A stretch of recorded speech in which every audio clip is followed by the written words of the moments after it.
Ada kata pakai tudung ni trend di kalangan selebriti. Adakah salah kalau trend? Dan kalau salah, buat apa? Kalau betul, buat apa? Silakan Datuk. Apabila orang-orang yang dikira sebagai selebriti ataupun artis mula bertudung. Cuma ana nak kata fenomena ke, nak kata satu, apa dia panggil tadi? Trend ke, agak-agaknya artis mula bertudung ni Ami ingat kau tahun berapa? Kalau modelnya Wardina tahun 1990, tahun 2003 tak silap. Hak tu dia zaman hamba lah. 2003. Zaman Datuk zaman bila? Zaman kita duduk belajar lagi sebelum balik Malaysia ni, ana tengok fenomena masa tu dua ya. Sama ada dia bertudung molek ataupun dia tak tudung. Dua tu ya? Dua tu. Kemudian bila mari trend selebriti bertudung ni mula berubah sikit. Budak-budak kapur dia tudung tapi dia belit tekak ya. Belit tekak. Dia panggil tudung terpakai belit gitu ya. Tidak kata tudung molek-molek dak. Maka kita kata sama ada dia trend ke, sama ada dia satu fenomena ke, kita nak kata adalah merupakan anugerah daripada Allah Azza wa Jalla.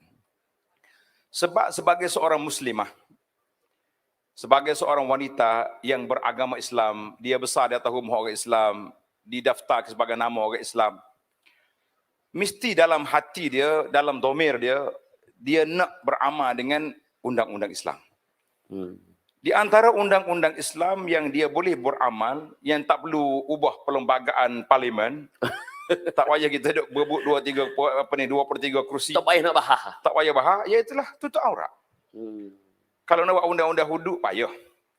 Yalah. Puah, Amin kata puah debat dah atas tahan. Nak cakap nak hudud. Tapi tutup aurat ni tak payah tukar perlembagaan. Hanya kena tukar perasaan hati nak beriman kepada Allah Azza wa Jalla betul-betul atau tidak. Itu je.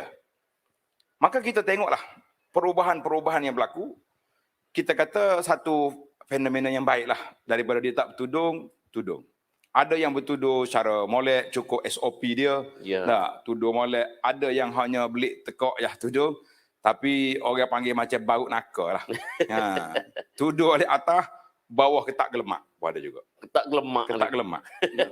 Pasal itulah Hana bagi tutup aurat ni, kita kata ada tiga kategori. Yang pertama orang yang menutup aurat. Hak ni hak cukup syarat. SOP dengan apa ni, pakai kain dia tebal, cukup dia punya spek pakaian muslimah. Yang kedua dia panggil menudung aurat. Menudung aurat. Hak ni hak kain nipis. Kita ni bila kita kata tudung saji, rasa tak? Kucing nampak ikan bawah tu. Apa tu? Tu nama tudung saji. Dia tudung aurat, maknanya aurat dia pakai tapi terbuka lagi, masih lagi terbuka sebab kain nipis. Celuh-celuh. Tak cukup saiz pun ada. Hak berat lagi membungkus aurat. Membungkus aurat. Hak ni hak gemak. Hak tu hak tukar saiz. Hak kakak pakai hak adik. Mak pakai hak anak. Di sini. Maka tiga fenomena ni, maka yang kita nak yang pertama tadi menutup aurat. Jadi kita kata kita nak kata satu trend ke satu apa, satu usaha yang baik.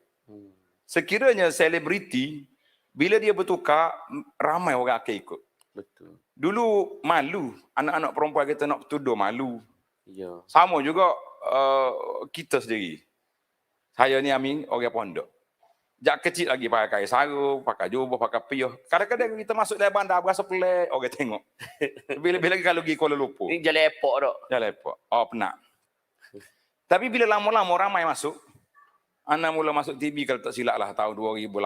TV9. TV9 dengan TV3 Al-Kuliah.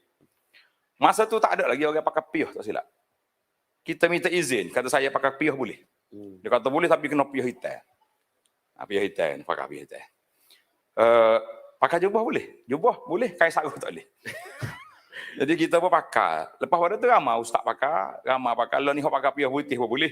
Maknanya setiap perkara yang kebaikan yang kita buat, kita boleh pahala. Pasal tu dah dikata man dalla ala khairin. Nabi kata siapa dia tunjuk jalan yang baik, orang ikut kita, maka pahala dia dapat. Jadi arti-arti yang betul-betul berubah, yang dia niat ikhlas berubah kerana Allah Azza wa Jalla, dia tudung bukan kerana sebab-sebab lain, InsyaAllah dia boleh pahala. Sebab Hmm. ramai orang-orang muda lain akan ikut pakaian-pakaian dia.